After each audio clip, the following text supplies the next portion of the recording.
German Zeppelin Hindenburg, Queen of the Skies. 3 मई 1937 को जब Frankfurt Germany से एक बड़ा सा एयरशिप उड़ता है सीधा अमेरिका के न्यू जर्सी की तरफ। इसमें 97 लोग थे, 36 पैसेंजर्स और 61 क्रू मेंबर्स। हाँ, हिंडनबर्ग दुनिया का सबसे बड़ा एयरशिप था, 245 मीटर्स लंबा। आज के बोइंग 747 से कंपेयर करो तो समझ आएगा कितना मैसिव था ये। टाइटैनिक, जो कभी दुनिया का सबसे बड़ा शिप था, उससे भी सिर्फ 20 फीट छोटा था। क्वीन ऑफ द स्काईज कहा जाता था और ये नाजी जर्मनी का प्राइड था। इसके अंदर का व्यू तो एकदम शानदार था। अलग अलग रूम्स, डाइनिंग एरिया जहां सब साथ खाते थे, एक लाउंज जिसमें ग्रैंड पियानो रखा था और रीडिंग राइटिंग के लिए भी स्पेस। टिकट का प्राइस था $700, जो आज के टाइम में $7,000 से ज्यादा है। मतलब सिर्फ अमीर लोग ही इसमें सफर कर सकते थे। अब कहानी आगे बढ़ती है। 6 मई 1937 को तीनों दिन का लंबा सफर करके हिंडनबर्ग अमेरिका पहुंचता है, Lakehurst naval air station New Jersey में लैंड करने के लिए। शाम के 7 बज रहे थे और ये एयरशिप धीरे धीरे नीचे उतर रहा था। जमीन पर लोग रोप्स पकड़ के इसे लैंड करवा रहे थे। एक अलग ही तरीका था इसका लैंडिंग का। बहुत सारे लोग वहां जमा थे इसे देखने के लिए, क्योंकि ये एक हिस्ट्रिक चीज थी। कैमरामैन भी मौजूद थे और इसका लैंडिंग फिल्म हो रहा था। लेकिन मौसम थोड़ी सी गड़बड़ थी। बादल छाए हुए थे, तेज हवा चल रही थी। कैप्टन ने एक शार्प टर्न लिया ताकि एयरशिप हवा के साथ अलाइन हो सके। क्रू ने रोप्स पकड़ने की कोशिश की और जैसे ही ये लैंड होने वाला था, एक जोर का धमाका हुआ। एक पल में पूरा एयरशिप आग में घिर गया। सिर्फ 34 सेकंड्स में ये क्रैश हो गया और सब कुछ जल के खाक हो गया। ये हिंडनबर्ग डिजास्टर पूरा वर्ल्ड को हिला देने वाला इंसिडेंट था।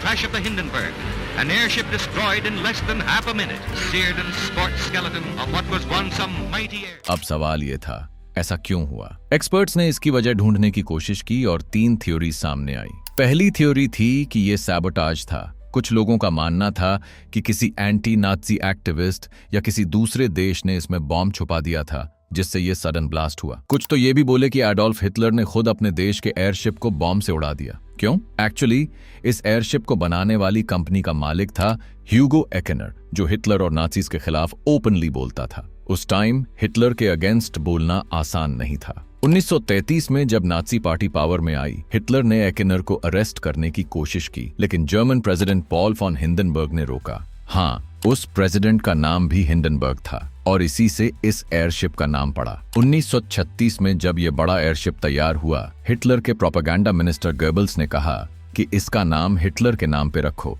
लेकिन एकेनर ने मना कर दिया और इसे हिंडनबर्ग नाम दिया। कुछ लोगों ने कहा कि हिटलर ने जेलसी में बॉम्ब लगाकर इसे बर्बाद कर दिया ताकि एकेनर की रेपुटेशन खत्म हो। पहले भी जब हिंडनबर्ग अपना पहला फ्लाइट ले रहा था, नाजी गवर्नमेंट ने इसे प्रोपेगेंडा के लिए यूज किया। फोटोज में देखो तो इसके टेल पे नाजी फ्लैग्स बने हुए थे। एकेनर सेफ्टी को लेकर बहुत स्ट्रिक्ट था, लेकिन जब नाजीज ने कंट्रोल लिया, उन्होंने अपने बंदे बिठा दिए जो क्वालिफाइड नहीं थे। सेफ्टी स्टैंडर्ड्स को इग्नोर किया गया और पहले फ्लाइट में ही ये क्रैश होने से बचा था, पर काफी डैमेज हुआ था। दूसरी थ्योरी के मुताबिक स्टैटिक इलेक्ट्रिसिटी ने ये ब्लास्ट किया। हिंडनबर्ग के मेटल फ्रेम में चार्ज बिल्डअप हुआ और जब स्पार्क हुआ, हाइड्रोजन गैस ने आग पकड़ ली। पायलट के शार्प टर्न ने शायद ये ट्रिगर किया। तीसरी थ्योरी थी लाइटनिंग स्ट्राइक की। मौसम खराब था, हो सकता है बिजली गिरने से हाइड्रोजन में आग लगी हो। कौन सी थ्योरी सही है, ये समझने के लिए एयरशिप्स का हिस्ट्री जानना जरूरी है। आज हम प्लेन से उड़ते हैं, लेकिन 500 साल पहले लोग सिर्फ उड़ने का सपना देखते थे। तो अब 1500 में लोग परिंदों को देखकर जेलस होते थे और सोचते थे कि काश हम भी उड़ सकें। 1507 में स्कॉटलैंड में एक बंदा जॉन डेमियन ने मुर्गी के पर अपने हाथों पे लगाए और कासल की छत से कूद गया। हाथ हिला हिलाकर सोचा कि उड़ जाएगा, लेकिन गिर गया और हड्डियां टूट गई। बाद में बोला कि अगर बाज के पर होते तो उड़ जाता। ऐसे कई लोगों ने टावर से कूदने की कोशिश की, कभी पर लगा के, कभी काइट या बलून के साथ। आखिर में समझ आया कि उड़ने के 2 तरीके हैं। एक, अपने आप को हवा से हल्का करो जैसे बलून से। दूसरा, इतनी पावर बनाओ कि स्काई में टेक ऑफ कर सको, जैसे आज के प्लेन्स और हेलीकॉप्टर्स। एयरशिप्स की कहानी पहले तरीके की है, लाइटर देन एयर। 70s में फ्रांस के 2 भाइयों जोसेफ मिशेल और जाक एटियन मोंटगोल्फियर ने यह आइडिया निकाला। एक दिन जोसेफ ने देखा कि आग पे कपड़े सुखाते वक्त गर्मी से कपड़े ऊपर उड़ने लगे। इससे उन्होंने बड़ा एक्सपेरिमेंट किया। एक छोटा वुडन बॉक्स बनाया, उस पे हल्का कपड़ा लगाया, अंदर कर्टस जलाया और बॉक्स उड़ने लगा। फिर बड़ा मॉडल बनाया, पहला टेस्ट फ्लाइट किया। इसमें उन्होंने वुल और हे जलाया और ये 2 किलोमीटर तक उड़ गया। अगले साल फ्रांस के राजा लुई के सामने पब्लिक डेमो किया। इसमें एक डक और हैन को उड़ाया गया और राजा खुश हुआ। इससे हॉट एयर बलून का इन्वेंशन हुआ। आगे चलते हैं 1850s में, जब जर्मनी के एक लड़के फर्डिनेंड फॉन ज़ेपेलिन ने अमेरिका में सिविल वॉर के दौरान बलून्स देखे और एयरशिप्स का आइडिया लिया।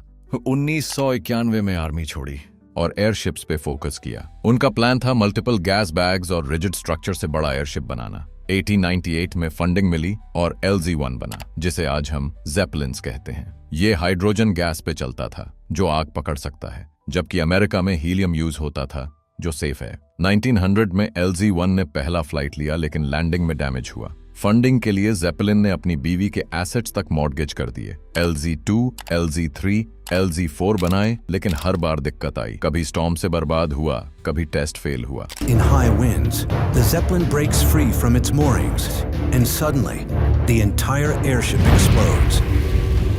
लेकिन 1908 में LZ-3 फाइनली सक्सेसफुल हुआ और गवर्नमेंट ने एक्सेप्ट किया। ज़ेपेलिन की मेहनत रंग लाई, लेकिन 1917 में उनकी डेथ हो गई। फिर ह्यूगो एकेनर आया, जिन्होंने एयरशिप्स को कमर्शियल बनाया।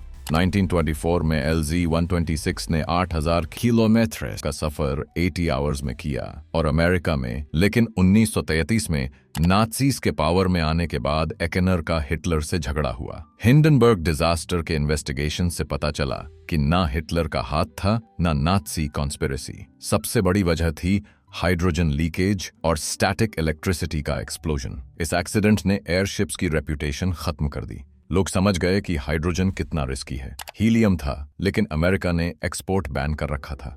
1940s तक प्लेन्स इंप्रूव हो गए। स्पीड, रिलायबिलिटी, कॉस्ट सब बेहतर था। एयरशिप 100 किलोमीटर प्रति घंटा पे चलते थे, जबकि प्लेन्स 700 से 1000 किलोमीटर प्रति घंटा। मौसम खराब में भी एयरशिप्स ज्यादा वल्नरेबल थे, इसलिए हमारी जनरेशन ने इन्हें देखा तक नहीं। बहुत अफसोस की बात है, क्योंकि इनमें सफर का एक्सपीरियंस अलग था। धीरे उड़ना, लो एल्टीट्यूड, बड़े विंडो से व्यू, क्या सीन होगा। गुड न्यूज ये है कि फ्यूचर में एयरशिप्स वापस आ सकते हैं। 2017 में यूके की कंपनी हाइब्रिड एयर व्हीकल्स ने एयरलैंडर 10 टेस्ट किया। कार्बन एमिशंस भी कम होते हैं प्लेन्स के मुकाबले और फ्यूल कॉस्ट भी लो है। 2030 के बाद शायद कमर्शियल फ्लाइट्स शुरू हों। कैसा लगेगा टाइम ही बताएगा।